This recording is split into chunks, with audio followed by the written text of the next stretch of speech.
कहानी की शुरुआत एक ऐसे कपल से होती है जिन्हें देखकर पहली नजर में ही कुछ गड़बड़ महसूस होती है। उनके हाव भाव और चाल ढाल से साफ लगता है कि उनके इरादे नेक नहीं है। दरअसल दोनों ने मिलकर एक ग्रोसरी स्टोर को लूटने की पूरी योजना बनाई है और आज उसी प्लान को अंजाम देने आए हैं और कुछ ही देर में सारा कैश और सामान लूट लेते हैं। उसकी नजर कैशियर के पीछे रखे एक रहस्यमयी बॉक्स पर पड़ती है। कैशियर डरते हुए उसे रोकने की कोशिश करता है और समझाता है कि उस बॉक्स में वो चीज नहीं है जिसकी उसे उम्मीद है। लड़की उसकी एक नहीं सुनती और बॉक्स खोल देती है। तभी अचानक गोली चलने की आवाज गूंज उठती है। इसके बाद कहानी सीधे हमें एक सुनसान और वीरान जंगल में ले जाती है। यहाँ एक डरी सहमी अकेली लड़की भटकती हुई दिखाई देती है जिसका नाम समांता है। वो काफी समय से भूखी है और कमजोरी के कारण मुश्किल से चल पा रही है। चलते चलते उसे जंगल के बीच एक पुरानी लकड़ी की झोपड़ी दिखाई देती है। झोपड़ी के भीतर उसे खाने पीने से भरा एक बैग नजर आता है। भूख से बेहाल समांता जो भी खाने लायक मिलता है उसे तुरंत खाना शुरू कर देती है। लेकिन तभी बाहर से किसी के कदमों की डरावनी आवाज सुनाई देती है। कोई है जो धीरे धीरे झोपड़ी की ओर बढ़ रहा है। डर के मारे समांता झोपड़ी में रखे एक बेड के नीचे छिप जाती है। थोड़ी ही देर में एक आदमी अंदर आता है जिसके हाथ में एक कुल्हाड़ी होती है। उसका चेहरा साफ नजर नहीं आता। वो सीधे जाकर अपना खाने का बैग उठाता है और बिना कुछ कहे बाहर निकल जाता है। बेड के नीचे छिपी समांता डर के मारे सांस तक नहीं लेती। जब माहौल शांत हो जाता है तो समांता फैसला करती है कि अब यहाँ से निकल जाना ही बेहतर है। जैसे ही वो बाहर भागने की कोशिश करती है, अचानक उसकी टक्कर उसी आदमी से हो जाती है। उसका नाम टॉम होता है, लेकिन वो उसे नुकसान नहीं पहुंचाता बल्कि उल्टा उसकी मदद करता है। समांता उससे माफी मांगती है और बताती है कि उसने उसके बैग से खाना चुराया क्योंकि वो पिछले 2 दिनों से भूखी थी। वो आगे बताती है कि उसकी कार रास्ते में खराब हो गई थी और उसका पति पास के पेट्रोल पंप से मदद लेने गया था, लेकिन अभी तक वापस नहीं लौटा। इत्तेफाक से टॉम भी बताता है कि उसकी कार भी खराब हो चुकी है और वो पिछले 3 दिनों से इसी जंगल में फंसा हुआ है। ये सब सुनकर समांता और ज्यादा घबरा जाती है और कहती है कि उसे तुरंत जाना होगा, हो सकता है उसका पति वापस आ गया हो। टॉम भी उसके साथ चल पड़ता है, लेकिन वहां पहुंचने पर उन्हें कोई नहीं मिलता। दोनों मिलकर वहां एक नोट छोड़ देते हैं और कुछ गर्म कपड़े लेकर वापस उसी झोपड़ी में लौट आते हैं। रात होते ही जंगल का तापमान तेजी से गिरने लगता है। टॉम समांता से कहता है कि वो कंबल ओढ़ ले जो वो कार से लाई थी, लेकिन समांता के मन में एक सवाल बार बार घूम रहा था कि उसका पति उसे इस सुनसान जंगल में अकेला छोड़कर कैसे जा सकता है, जबकि वो उसे साथ भी ले जा सकता था। तब समांता टॉम को बताती है कि वो प्रेग्नेंट है। ये सुनकर टॉम उसे बेड पर आराम करने के लिए कहता है और खुद जमीन पर सोने का फैसला करता है। सोने से पहले वो उसे पीने के लिए पानी देता है जो पास में बह रही एक झील से लाया गया था। लेकिन अगली सुबह जब वो फिर से वहां जाता है तो हैरानी की बात यह होती है कि वहां झील का नामो निशान तक नहीं होता। इन्हीं अजीब सवालों और उलझनों के साथ दोनों सो जाते हैं। रात में समांता को एक भयानक सपना आता है जिससे उसकी नींद जल्दी खुल जाती है। सुबह उठने पर उसे झोपड़ी में टॉम कहीं दिखाई नहीं देता। बाहर निकलने पर उसे एक सफेद बालों वाली लड़की बेहोशी की हालत में पड़ी मिलती है। वो तुरंत उसे उठाकर झोपड़ी के अंदर ले आती है। उधर टॉम अपनी कार से थोड़ा फ्यूल निकाल रहा होता है ताकि वो समांता की कार में डाल सके और वे वहां से निकल पाएं। इसी दौरान सफेद बालों वाली लड़की को होश आता है और तब हमें पता चलता है कि वो वही लड़की है जो ग्रोसरी स्टोर में चोरी कर रही थी, यानी जोड़ी। लेकिन सवाल ये था कि वो यहाँ कैसे पहुंच गई। जोड़ी जब समांता को देखती है तो उसे गलत समझ लेती है और सोचती है कि ये जगह उसी की है। समांता उसे पूरी सच्चाई बताने की कोशिश करती है, लेकिन जोड़ी उस पर भरोसा नहीं करती। इसी वक्त टॉम फ्यूल लेकर लौट रहा होता है कि अचानक 2 गोलियों की आवाज सुनाई देती है। डर के मारे उसके हाथ से फ्यूल गिर जाता है। वो जोर से आवाज लगाता है कि कोई है क्या, लेकिन आसपास कोई नजर नहीं आता। डरते हुए वो वापस झोपड़ी की ओर लौट आता है। वो देखता है कि समांता के साथ एक अनजान लड़की है जो असल में जोड़ी ही होती है। जोड़ी बताती है कि उसके बॉयफ्रेंड से उसकी लड़ाई हो गई थी और वही उसे यहाँ अकेला छोड़कर चला गया। अब वो किसी भी हाल में घर लौटना चाहती है। उसकी बात सुनकर टॉम उसे भी वहां रुकने देता है, लेकिन शर्त रखता है कि उसे उनके कामों में हाथ बटाना होगा। अगले दिन समांता और जोड़ी के बीच बातचीत बढ़ती है और धीरे धीरे दोनों में दोस्ती हो जाती है। लेकिन टॉम की परेशानी लगातार बढ़ती जा रही थी। वो नोटिस करता है कि जितना वो इस जगह से दूर जाने की कोशिश करता है उतना ही वो बार बार उसी झोपड़ी के पास लौट आता है। ये सब उसे बेहद अजीब लगता है। परेशान होकर वो दोनों लड़कियों के पास लौटता है और कहता है कि ये जगह ठीक नहीं है और उन्हें जल्द से जल्द यहाँ से निकलना चाहिए। लेकिन इससे पहले वो एक सवाल पूछता है, असल में तुम लोग कहाँ जा रहे थे और ये जगह आखिर है कौन सी? समांता बताती है कि उसके पति ने कहा था कि ये न्यू हैम्पशायर है। वहीं जोड़ी दावा करती है कि ये तो डकोटा है, जबकि टॉम कहता है कि वो लॉस एंजलिस वाले रास्ते पर था।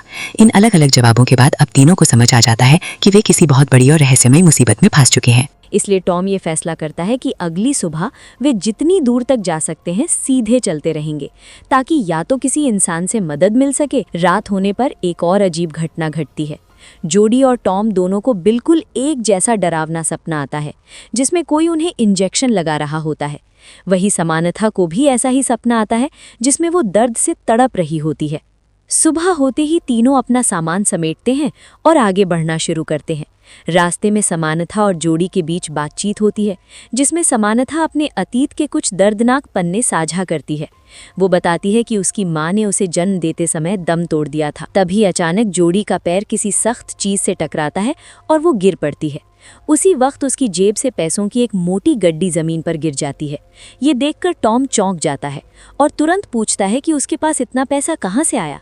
जोडी जवाब देती है कि ये उसकी अपनी बचत है, जो उसने अपने बॉयफ्रेंड के साथ जमा की थी, लेकिन जाते समय वो ये पैसा अपने साथ ले आया। नजर उस चीज पर जाती है जिससे जोडी टकराई थी। जब टॉम अपनी कुल्हाड़ी से उसे तोड़ता है तो वहाँ एक पुराना जर्मन बंकर सामने आता है। बंकर के अंदर युद्ध से जुड़ा हुआ सारा सामान रखा हुआ होता है और साथ ही कई कैन फूड भी होते हैं, जिन पर नाजी आर्मी का निशान बना हुआ था। ये देखकर समानथा बताती है कि उसके पिता पहले युद्ध में शामिल रह चुके थे, इसलिए उनके घर के आसपास ऐसे सैन्य सामान आते जाते रहते थे। थोड़ी ही देर बाद वे फिर उसी झोपड़ी के पास पहुंच जाते हैं। उनके हिसाब से तो वे लगातार सीधी दिशा में चल रहे थे, लेकिन लगता है इस जगह पर तर्क और नियम कुछ भी काम नहीं कर रहे थे। इसके बाद हम देखते हैं कि तीनों मिलकर डिनर करते हैं। खाना खाते समय दोनों लड़कियां आपस में बात करती हैं। तभी जोडी समानथा से सच कबूल कर लेती है कि वो चोरी करती है, क्योंकि उसके पास जिंदगी में और कोई रास्ता नहीं है। वो पढ़ी लिखी नहीं है और यही उसका सहारा है। समानथा उसे विनती करती है कि क्या वो उन पैसों को एक बार फिर देख सकती है, क्योंकि उसने अपनी जिंदगी में कभी इतनी रकम नहीं देखी थी। जोडी खुशी खुशी उसे पैसे दिखा देती है, लेकिन जैसे ही समानथा उन पैसों को ध्यान से देखती है, वो हंस पड़ती है। उसे लगता है कि जोडी मजाक कर रही है, क्योंकि नोटों पर साल 1984 लिखा होता है। समानथा के मुताबिक वे पैसे भविष्य के हैं, लेकिन जोडी कहती है कि नहीं, वो तो 1984 में ही रहती है। ये सुनकर समानथा हैरान हो जाती है और बताती है कि उसके हिसाब से तो अभी साल 1964 चल रहा है। इसी बीच जब टॉम वहां आता है तो दोनों उससे भी यही सवाल करती हैं कि वो किस साल से है। टॉम कुछ पल रुककर जवाब देता है, वो 2011 से है। ये सब सुनने के बाद आखिरकार उन दोनों ने अपनी पूरी कहानी उनके सामने रख दी। शुरुआत में टॉम को ये सब किसी मजाक जैसा लगा, लेकिन जब उसने उनके शब्दों में छिपे डर और गंभीरता को महसूस किया तो उसे समझ आने लगा कि मामला साधारण नहीं है। अभी वो यही सोच रहा था कि अचानक बाहर से गोली चलने की आवाज गूंज उठी। बार बार फायरिंग की आवाज आने लगी। जब सबने बाहर झांक कर देखा तो सामने एक अनजान आदमी खड़ा था, जिसके हाथ में बंदूक थी। लेकिन तभी उसने जर्मन भाषा में बोलना शुरू कर दिया। टॉम उसकी भाषा तो नहीं समझ पाया, लेकिन इतना जरूर समझ गया कि वो उसके हाथ में पकड़ी कुल्हाड़ी फेंकने को कह रहा है। टॉम ने बिना देर किए वैसा ही किया। अगले ही पल जब उसकी आंख खुली तो हालात पूरी तरह बदल चुके थे। अब वो तीनों कैद थे और वो जर्मन आदमी गायब हो चुका था। अब धीरे धीरे उन्हें एहसास होने लगा कि शायद वे किसी तरह की समय यात्रा का शिकार हो चुके हैं। तीनों बंधे हुए थे। कुछ देर बाद वही जर्मन आदमी वापस लौटता है। वो सबसे पहले टॉम की रस्सियां खोलता है, फिर उसे बाहर ले जाकर बेरहमी से पीटता है और आखिर में उसे एक पेड़ से बांध देता है। इसके बाद वो अंदर लौटता है और दोनों लड़कियों से सवाल करने लगता है, वे कौन हैं और यहाँ कैसे पहुंची। तभी उसकी नज़र जोडी के गले में पहने लॉकेट पर पड़ती है। वो उसी के बारे में पूछने लगता है। वहाँ मौजूद सिर्फ समानता ही जर्मन भाषा समझती थी, इसलिए वही उसे बताती है कि वो लॉकेट उसकी माँ का है। और अजीब बात यह है कि बिल्कुल वैसा ही लॉकेट उसके पास भी है। ये सुनते ही वो जर्मन आदमी गुस्से में आ जाता है और अपने गले में पहना वही सेम लॉकेट बाहर निकालता है। उसके अंदर एक औरत की तस्वीर होती है, जो हूबहू समानता की माँ जैसी दिखती है। अब हालात और भी उलझते जा रहे थे। हर सच्चाई नई परेशानी बनकर सामने आ रही थी। लेकिन आप बने रहिए, क्योंकि इसका अंत आपको पूरी तरह झकझोर देगा। वो आदमी दोनों लड़कियों को बाहर ले आता है। तभी समानता टॉम से पूछती है कि क्या उसके पास भी ऐसा कोई लॉकेट है। टॉम मना कर देता है। इसी दौरान वो अनजान आदमी ये भूल चुका था कि टॉम ने चुपचाप अपनी रस्सियां खोल ली हैं। अगले ही पल हालात पलट जाते हैं।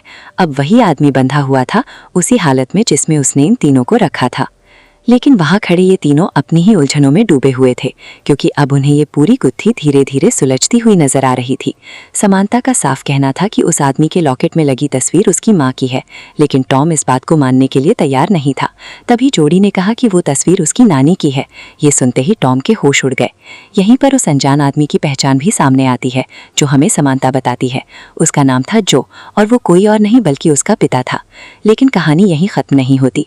जब समांता जोड़ी से उसकी जन्मतिथि पूछती है तो वो बताती है 3 जून 1964। ये वही तारीख थी जिस दिन जोड़ी की माँ की मौत हुई थी, अपनी बेटी को जन्म देते वक्त। और वो बेटी कोई और नहीं बल्कि खुद जोड़ी ही थी। क्यों? रोंगटे खड़े हो गए ना? अब पूरे केबिन में सन्नाटा पसरा हुआ है। ये सच इतना भारी है कि हर कोई स्तब्ध है। हर किरदार के होश उड़ चुके हैं। जब समांता को ये सच्चाई पता चलती है कि उसका पति असल में युद्ध में मारा जा चुका था, तो वो खुद को संभाल नहीं पाती। उसकी आंखों से आंसू बहने लगते हैं और वो रोती हुई केबिन से बाहर चली जाती है। लेकिन कहानी यही नहीं रुकती, क्योंकि इसी पल एक और बड़ा राज सामने आता है। बाहर बैठा टॉम जोड़ी से एक ऐसी बात कह देता है जिसे सुनकर उसके पैरों तले जमीन खिसक जाती है। वो उसे बताता है कि उसकी माँ असल में एक चोर थी। जोड़ी इस बात को मानने से साफ इनकार कर देती है, क्योंकि उसकी माँ के पास ऐसा कोई लॉकेट नहीं था। लेकिन टॉम कहता है कि उसकी माँ के पास वही सेम लॉकेट था, बस वो इस वक्त उसके घर पर रखा हुआ है। वो आगे बताता है कि उसकी माँ अपने पति केविन के साथ मिलकर शहर की गैस स्टेशन वाले ग्रोसरी स्टोर को लूटा करती थी। लेकिन एक दिन हालात ऐसे बदले कि उसी औरत ने अपने ही पति की हत्या कर दी। उसी जुर्म में उसे फांसी की सजा दी गई। ये एक बेहद कड़वा सच था, लेकिन सच था। जोड़ी ये सब सुन नहीं पाती। उसका दम घुटने लगता है और वो भी केबिन से बाहर चली जाती है। बाहर उदास बैठी समांता के पास उसकी बेटी जोड़ी आकर बैठ जाती है। अब दोनों के बीच का एहसास बिल्कुल बदल चुका था।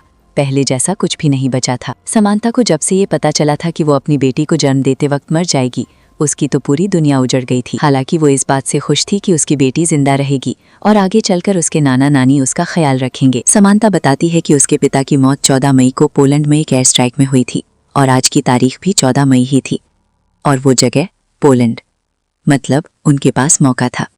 टॉम पूरी बात जोड़ता है और कहता है कि अगर हैंसमैन नहीं मरेगा तो उसकी पत्नी यानी समांता दूसरी शादी नहीं करेगी। इसका मतलब ये होगा कि एडम उस वक्त घर पर होगा और समांता को लेबर पेन के दौरान अस्पताल ले जा सकेगा। इसी सोच के साथ टॉम हैंसमैन को ढूंढने निकलता है। वो केबिन में बैठकर रेडियो से संपर्क बनाने की कोशिश कर रहा था, लेकिन रेडियो खराब था। समांता उसे एयर स्ट्राइक के बारे में बताती है, लेकिन वो उसकी एक भी बात सुनने को तैयार नहीं होता और वहां से भागने लगता है। उसे रोकने की पूरी कोशिश करता है, लेकिन तभी एक भयानक गलती हो जाती है। हैंसमैन गोली चला देता है और वो गोली जाकर सीधा जोड़ी को लगती है। वो आदमी वहां से भाग निकलता है, लेकिन टॉम और समांता घायल जोड़ी को लेकर केबिन में वापस आते हैं। टॉम पूरी तरह टूट चुका था, क्योंकि अगर जोड़ी मर गई तो वो कभी पैदा ही नहीं होगा। ये कहकर वो दोबारा हैंसमैन को पकड़ने निकल जाता है। इधर समांता अपनी बेटी को बचाने की पूरी कोशिश करती है, और यही कहानी हमें गहरी बात सिखाती है। ईश्वर ने कभी किसी इंसान को ये ताकत नहीं दी कि वो अपना भविष्य साफ साफ देख सके, क्योंकि अगर ऐसा हो जाए तो इंसान कुदरत के बनाए नियमों से छेड़छाड़ करने लगेगा और उसका अंजाम बेहद भयानक होगा। टॉम आखिरकार हैंसमैन को ढूंढ तो लेता है, लेकिन हर बार वो उसके हाथों से निकल जाता है। मगर टॉम एक बात नोटिस करता है, वो चाहे जितनी भी दूर भागे बार बार उसी केबिन के पास लौट आता है। इसीलिए टॉम भी वहीं पहुंच जाता है। अब दोनों आमने सामने थे। हैंसमैन उस पर कई गोलियां चलाता है, लेकिन एक भी गोली टॉम को नहीं लगती, क्योंकि अब टॉम का अस्तित्व ही धीरे धीरे खत्म हो रहा था। जैसे जैसे जोड़ी अपनी आखिरी सांसें ले रही थी, वैसे वैसे टॉम भी इस दुनिया से मिटता जा रहा था। और फिर वो पल आता है जब जोड़ी मर जाती है, और उसी के साथ टॉम भी पूरी तरह गायब हो जाता है। ये सब देखकर समांता के भीतर अपने पिता के लिए गुस्सा भर जाता है। उसने न सिर्फ अपनी जिंदगी बर्बाद की थी, बल्कि आने वाली पीढ़ियों को भी तबाह कर दिया था। अब जाकर हैंसमैन को उसकी बातों पर यकीन होता है, लेकिन अब बहुत देर हो चुकी थी। आसमान में रूसी विमान दिखाई देने लगते हैं, बम गिरने शुरू हो जाते हैं। दोनों भागते हैं, लेकिन एक धमाके में समांता घायल हो जाती है। उसका पिता उसे उठाकर बंकर में ले आता है। धीरे धीरे समांता का भी वजूद मिटने लगता है, क्योंकि इस बार हैंसमैन बच गया था। वो उस वक्त नहीं मरा था जब पहले मरा था, यानी अब सब कुछ ठीक हो जाएगा। लेकिन एक चीज अभी भी नहीं बदलेगी। वो क्या है, ये आपको थोड़ी देर में पता चलेगा।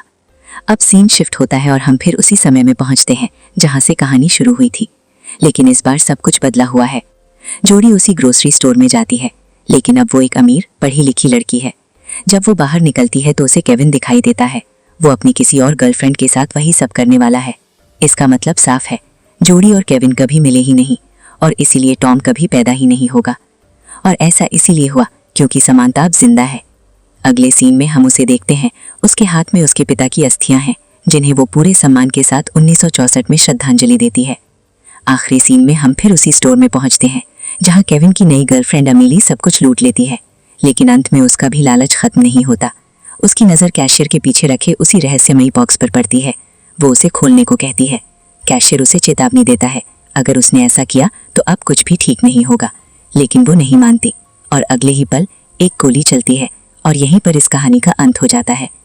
दोस्तों, ये एक ऐसी कहानी है जो हमारे और आपके दिमाग को पूरी तरह घुमा कर रख देती है। आपको ये कहानी कैसी लगी हमें कमेंट में ज़रूर बताइएगा। मिलते हैं अगले वीडियो में। Thank you so much for watching. Peace out.